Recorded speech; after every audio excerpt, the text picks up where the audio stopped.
Oh yeah. Hi there. So I think we should be live. So if anyone is watching and can comment, if you're on Twitter and you can see this, I've suddenly popped up. If somebody could comment, that would be great. And then I know that I'm live and it's definitely working this time. That was so strange. I don't know why I couldn't hear you. Oh, no, I can hear you. I don't know why you couldn't hear me. It's really odd. I think it was just something to do with my computer. I've been using it so much recently for lots of recordings and things like that. So I think it's on its last legs. I got it in 2015, and I'm one of those people that kind of, unless it's absolutely broken, I won't change it. Just because it's got all my stuff on it. But yeah, I probably do need to get a new one, to be perfectly honest. I know, it's just a pain though, searching for them, isn't it? My cousin is my IT support. Well, that's handy. I tap up my cousin's husband every time I need something. I'm just trying to check my Facebook to check that's definitely gone live. It should be. My YouTube even. Yeah, we are live. We're here. So if you're watching, please do comment and post any questions that you might have. And we'll do our best to answer them. But thank you very much for joining me. Would you mind introducing yourself and letting everybody know who you are? Yeah, so my name's Rebecca Rideal. I'm a historian and a writer, and I run a history festival that's taking place this coming weekend. So I'm all a bit kind of on edge, caffeinated, and I've just poured myself a glass of red wine as well. So I'll probably become increasingly slurry throughout this interview, but that's fine. Yeah, that's all good. We like slurry. Slurry's fun. We've got a comment already from Marsha just saying she can hear us. Thank you for letting us know. So I know we're not just talking into the ether. God, it's amazing what you can do with tech, isn't it? So I was really excited to talk to you today because I have a podcast show called Twice Removed, in which I interview historians, but always kind of with a bit of a family history hat on.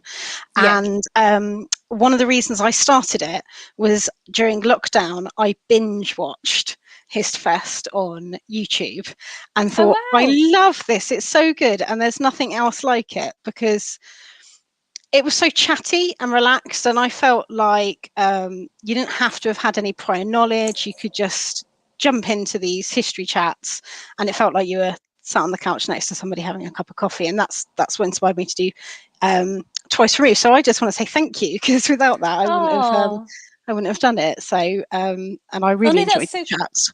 That's so kind, and I'm so pleased that you described it that way, because that's kind of what I wanted. But also, I'm just incapable of being formal. I really am. Even when I'm supposed to be doing formal lectures, I just can't help it. I'm just, I don't know. But yeah. So it was always with me. It was always ever going to be just a chat. I can't be highbrow and formal.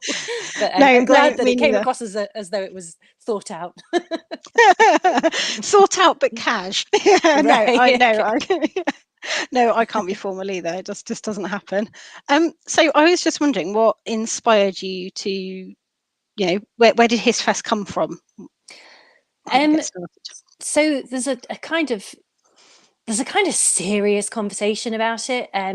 So in 2017 now, I was going to speak at a history festival. I won't name the history festival because I don't want to prolong any beef or bad vibes. But I was supposed to be speaking there, and I realised, to be perfectly honest, too late almost, that they didn't really have a good cross section of the historians that are actually practicing and doing things in the real world. It was very much a type that was speaking at this festival, and you know what, fair enough, that's how they roll. But I just didn't want to. I pulled out of the festival because I didn't want to be part of something like that, and it just made me think, well, actually, history festivals can be different, and we can offer opportunities to people that are actually doing the work as well and have interesting work to talk about. So I thought, well, I'll try, in my kind of naive, egotistical way. I thought, well, I'll try and put on a festival myself. And so I did in 2018. We had a physical festival. Remember them? Remember physical events? And it was in Clerkenwell in London, and there are a couple of events elsewhere in the country, well, around the UK. And yeah, it was a really big deal. I probably bit off more than I could chew and learned lots of stuff along the way. And then we were all geared up to have another festival early last year. And of course, like everyone else, the pandemic hit. So there was a kind of hastily put together virtual festival, which you've kindly referenced. So thank you for that. And then there's the more professional and sophisticated version that's going to be taking place this weekend, which I'm really excited about, because it's it's HistFest 2021. HistFest 2020 didn't happen, but this one is, even though it's online. So that's kind of it, really. We just shine a light on all different types of histories. I think I take history in the plural, and everything's discussed. But I like to think that even though we tackle a lot of serious issues, and we do, we're not just light and frothy. I like to think that everybody does so with a smile and with warmth, and it's just a nice environment to discuss ideas and history. Basically, it's just nerd heaven, really. That's my aim. Do you think you need to have? Do you need any prior knowledge, do you think, to watch and enjoy any of the HistFest events this year, or do you think anyone can kind of join in? Do you think it's... Yes, I think you need to have read 20 textbooks. That's a requirement. No, none at all. Everything will set the scene with all the talks, and it's definitely at a level for the curious, and we're not dumbing things down, so it's intellectual and academic, but in a way that doesn't feel oppressive, and it doesn't feel like it's excluding. Yes, stuffy, that's the best way of saying it. I was trying to be polite, but yeah, it's not like that. So yeah, you definitely don't need to know things already, and I would actively encourage you to sign up for talks that you might not ordinarily sign up for. My weakness is the early modern period, and I tend to gravitate towards anything that's to do with that time period. And in actual fact, if you look at the festival lineup, kind of subconsciously, it's kind of weighty in that area. Don't tell any ancient historians, there isn't that much of that. I'll have to make up for it next time. But I do think people, we're all curious people, aren't we? If we're interested in history, we're interested in stories. And if there's stories that we don't know about already, then that's like catnip to us, isn't it? No, absolutely. Right? And I think that's really important. I think there's I think when you're really, really passionate about a subject, you really enjoy and love sharing it. But opening that up so that anybody can join and anybody can find that passion, even if they watch something and think, I didn't fully understand that, but I enjoyed enough of it to then go away and do my own research, or do my own do another course, or look at some more YouTube videos, or do some reading. I always think that's really worthwhile. Yeah. We've got a few comments. We've got a few people who've just joined us. So Susie's here saying hi, guys. And Archive Angel is here saying evening, Rafe, lovely to join you. And Daniel's here as well saying finally figured it out. Hello. Hi, Daniel. It's going better than our Twitter Spaces. I was trying to try out Twitter Spaces, and Daniel kind of jumped in to give it a try with me, and then we couldn't hear each other and it was all going horribly wrong, but I think we sussed it in the end. Yeah, I love Twitter Spaces. I'm really excited for Twitter Spaces because basically I can just talk. I don't know that much about it, but you seem much more tech savvy than me. Sorry, I'm just going to grab my glass of wine. I'm going to look really unattractive drinking it because I've got my phone, so you'll probably see my huge double chin. I might just turn to the books. I've got bookcase Nothing envy. Happened. Have got you? Bookcase envy. Yeah, well, I've got a bookcase next to me, but nobody can ever see it because it's next to where the computer is, and so I don't get to show it off. And it's rammed with books, but it's also full of random junk from the children. So it's nowhere near as pretty. And my 2-year-old has got an obsession with pulling out all the books. So every day I go and put them back in, and every day I go, stop wrecking my books, they're precious. Oh, no. You see, well, this is my kind of ornamental bookcase. This is the one that doesn't get that messy. I've got another one over there which I won't show you, which is exactly the same. It's covered in bits and pieces, debris of everyday life. It turns into a shelf rather than a bookcase. So I do understand. This is just the one bookshelf, well, set of bookshelves that are kind of relatively neat and tidy. They just so happened, coincidentally, to be in the background. I mean, I didn't do that on purpose, honestly. There's all these people now, isn't there, buying fake bookcases, fake reading ones? behind you. Oh Yeah, like, you know, from like film sets and stuff, like props, which is a bit sad, really. Just buy a book. Yeah, but I just wondered, is there anything in particular that you're excited about HistFest? Is there like anything that you are particularly like, yay, can't wait? Do you know what? I'm excited. I know it's a cliche to say this, but I'm diplomatic. I'm excited about all of it. And one of the biggest challenges actually has been the launch event that's happening on Thursday. Well, this Thursday in 2 days. Because it's a history quiz / panel show, and I used to work in television, so I've got experience of producing documentaries, but I've got no experience whatsoever of producing a panel show.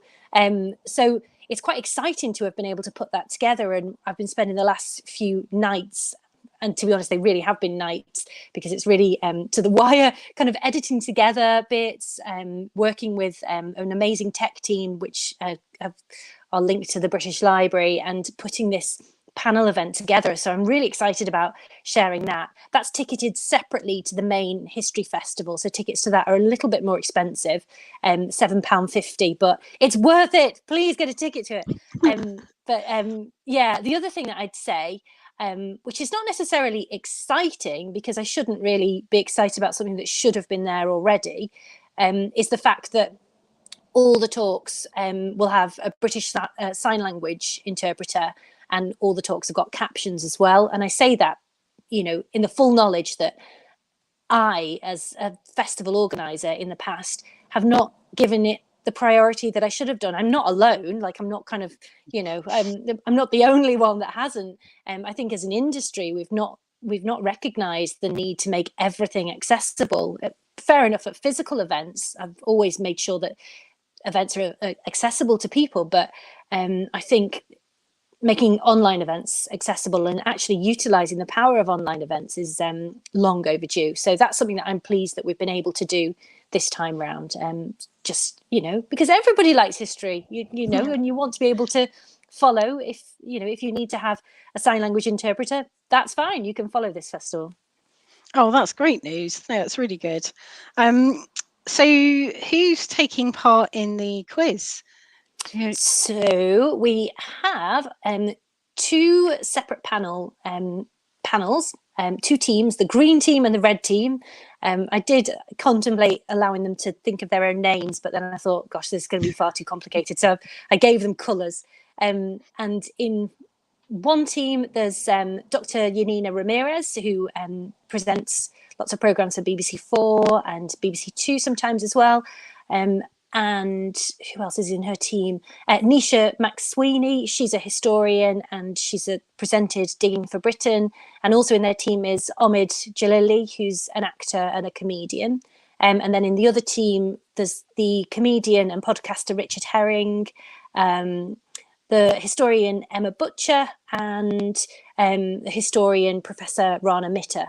So a good mix of backgrounds in terms of their historical expertise, and it's all kind of pulled together by a historian and podcaster called Izzy Lawrence, who's she's just great. She's done such a good job, and it's only in the edit that I appreciate how good of a job she's actually done.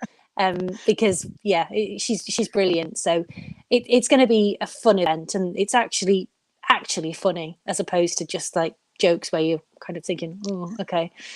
So yes. Anyway, that's enough of a plug of that. Hopefully people are signing up right now. Tickets via the website. Yeah. Do you know how long people can take access the talks afterwards? Am I right in thinking it's 48 hours? Yeah, 48 hours afterwards. The only exception to that, just because and it's a weird one actually, because it will be accessible shortly afterwards, but not immediately afterwards, is the talk that's taking place on Saturday at 3:00, and it's a talk about disability and the Industrial Revolution. But it's down to the fact that it's a free event, and we're using a slightly different platform to the one that we're using all the other events. So while the other events will be accessible for 48 hours, that will be accessible as well for probably a lot longer, but it won't be accessible immediately afterwards. So there'll be, a day's gap, I think, between that one and the rest. But all the other talks will be accessible for 48 hours after purchasing the tickets. I've got a feeling that one might be particularly popular with family historians, actually. My family history hat on, I looked at it and thought, oh yes, definitely need to watch that one. So my show tends to end up having a bit of a kind of late Georgian Victorian focus, which again was by accident, but is probably reflective of my own passions, really. So yeah, well, it happens, doesn't it? It does happen, and and it's so interesting. I've spoken, so the people involved in that event are a historian called Dr. Amy Kavanagh, whose expertise is actually in Imperial India, but she's also a disability activist, and she's chairing a conversation with Dr. David Turner, who specialises in the Industrial Revolution and actually disability activism during that time, and how, with these new machines and new factories, how people that were becoming injured, so they people with disabilities through workplace accidents, actually shifted the conversation in terms of what was acceptable and what was not acceptable in terms of work, safety in the workplace. So it'll be a really interesting talk. So I'm looking forward to that one. And all the rest, obviously. Yeah. Us Ancestry Hour participants have been really lucky, because there's a project called the Railway Workers Life and Death Project, that's been all about looking at railway accidents, but workers rather than people in passenger trains. So it's sort of like the occupational health of railway workers, with lots and lots of accidents. So they've done this massive project transcribing the records, with lots of volunteers and lots of kind of collaborative work, and then they've shared that on their website, and then family historians have got involved and found their ancestors, or found just interesting stories in the newspaper and tied it up to people in their database, and that's created this amazing resource of blog posts. And I interviewed Mike, who's one of the co-leads on the project, recently, and he was telling me about how some of the railway companies actually manufactured their own artificial limbs.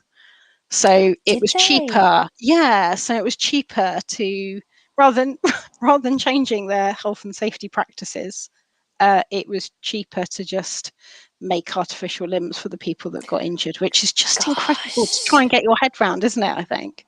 Yeah, it really is. It really is. My grandfather worked on the railways, and he died when I was 2, but he died of a heart attack. I don't know whether it was related to the pressure, but I imagine the stress of working for lots of people back in the 80s was, a contributing factor. But my mum still got his whistle from because he was a signal man, and she still got his whistle. And I just think things like that, those little kind of artifacts of a life, and it still whistles. It's just, I don't know, I just like things like that, but that's a bit of an aside. No, definitely. I really love artifacts like that. I think it's strange, the little things that can help you link to the past, and I think anything that helps people, I don't know, develop an interest, or even just connect to something. It doesn't have to be an interest in all history. It could just be, connecting to a bit of your own past, really. I think it's so important. Yeah. I'm just going to open the floor and just let anybody who's watching ask any questions, if they've got any questions about HistFest or anything, really.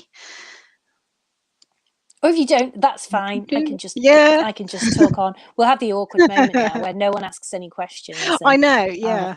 I'll have to. Yeah.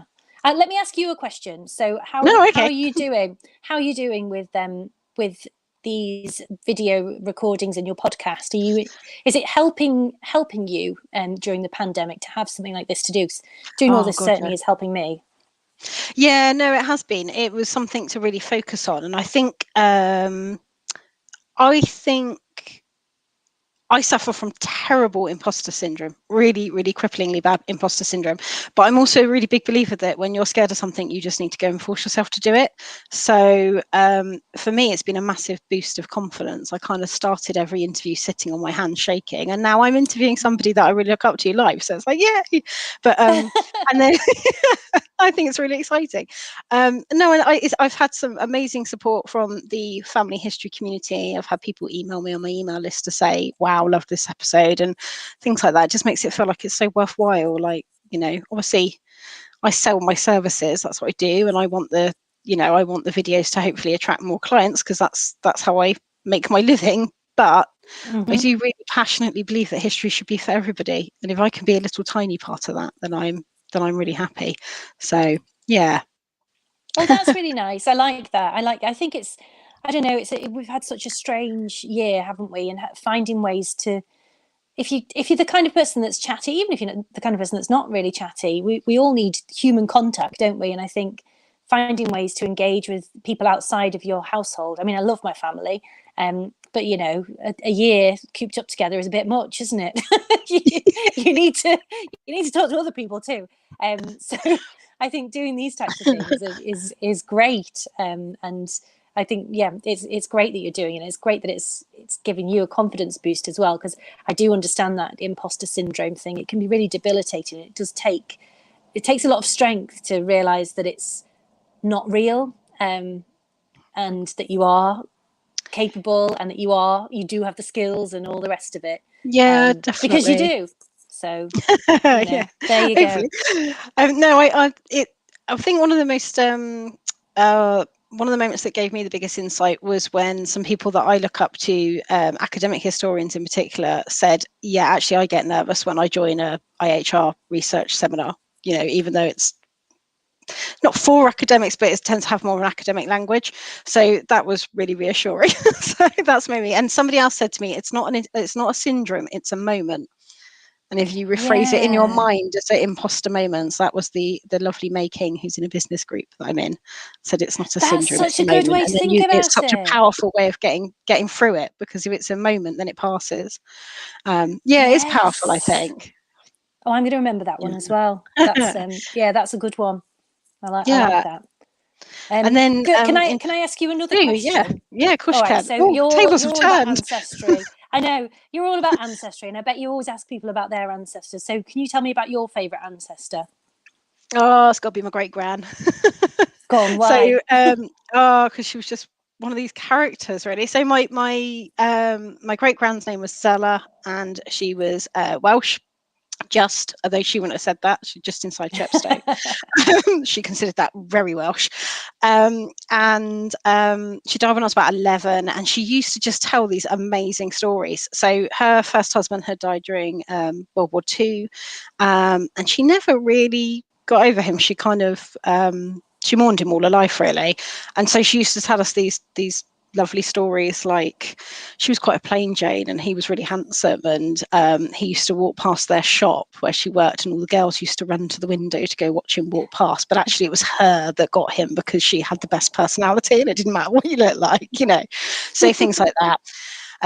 She was also illegitimate. She was born in the workhouse, and she used to say that her father was a one-legged Jewish peddler who knocked on the door one day, which, as far as I can tell from DNA, is complete nonsense. But Oh wow. she just Okay. liked to make up these like tall stories. So I would say her, because she's what started me tracing my family history. So I Oh, that's no, so I love her. interesting. She was great.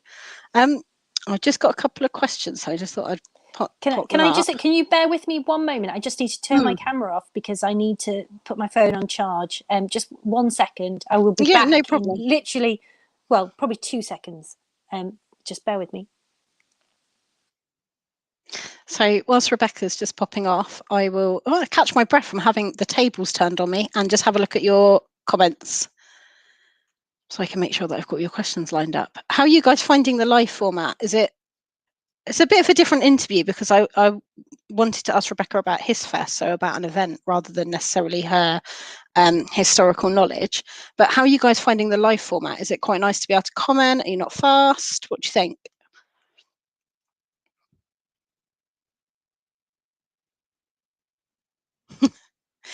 Daniel, you're live on Facebook, Natalie. Yes, I know, Daniel. It's a bit of tech that I should be live on Facebook, Twitter, and YouTube, which is a bit of a scary thought. Hi there.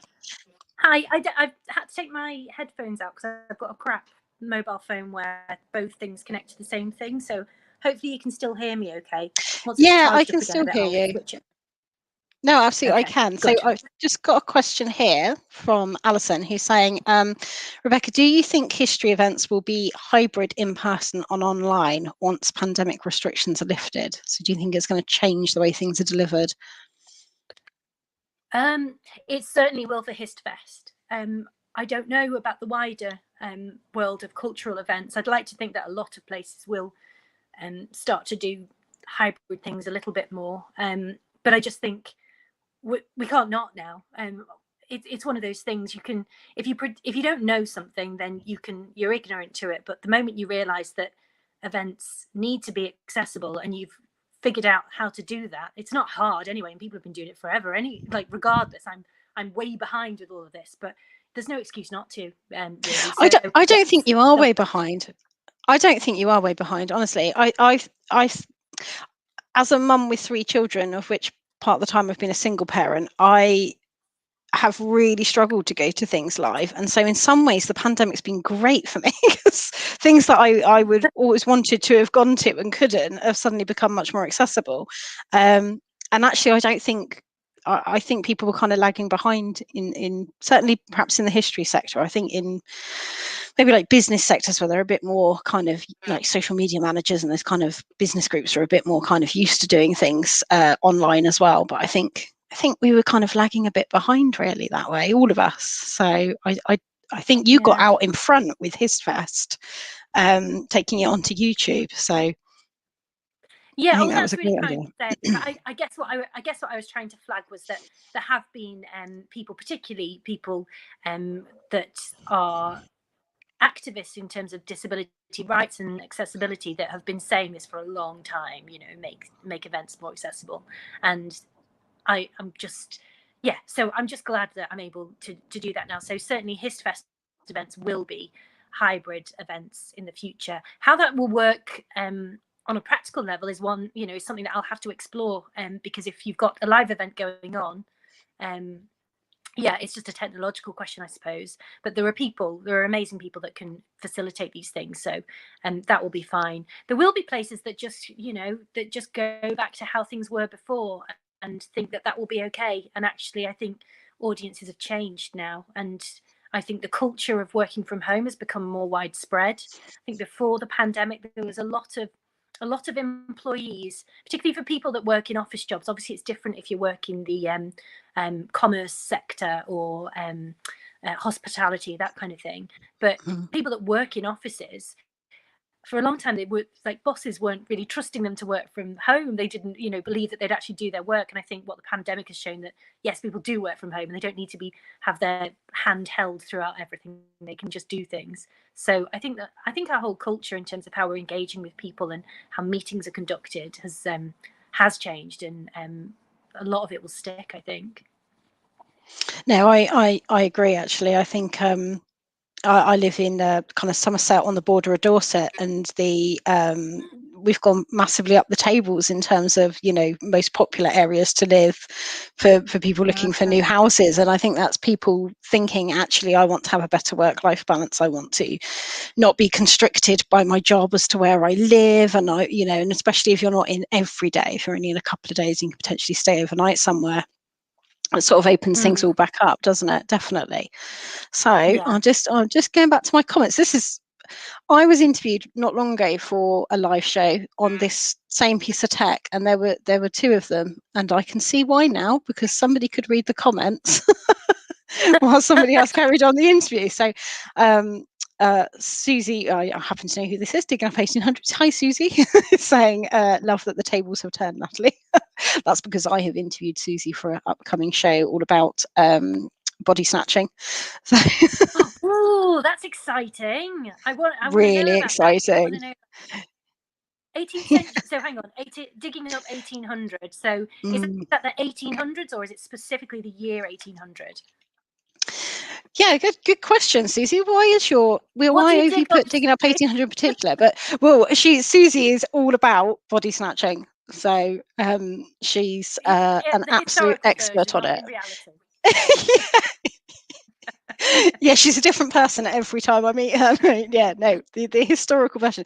I always say body snatchers because I can't say you're resurrectionists. I really struggle to say the word, so I just stick to the easier version. Funny how there are some words like that, isn't it? I mean, I think resurrection. Yeah, I can say that one, but I'm more like with spelling. I can never spell the word maneuver. It's always a trip. I just can't No. do it. Library. Put this I have to look up library. Oh library. God. Yeah, I always forget whether it's two Oh R's or dear, one that's R. not good. It's that, yeah. No, my spelling's dreadful. Thank God for tech. Maxine's just saying she's loving the live format. Okay. We have more wine. Sorry. Have more wine. Cheers to everybody. Okay. So I am conscious that I've kept you chatting for over half an hour. So I will give everybody a last minute to ask you any last questions, particularly if you've got any particular questions about HistFest. Where can people go to buy the tickets? That's probably the most important thing. So you can get the tickets from the British Library website, but to be perfectly honest, the easiest way to see a full list of all the events that are taking place is probably on HistFest's own website, which is www.histfest.org. And if you just click on the bar at the top, there's an option for HistFest 2021. You can see all the events that are going on there. Oh, there we go. We've got we go. A link to it.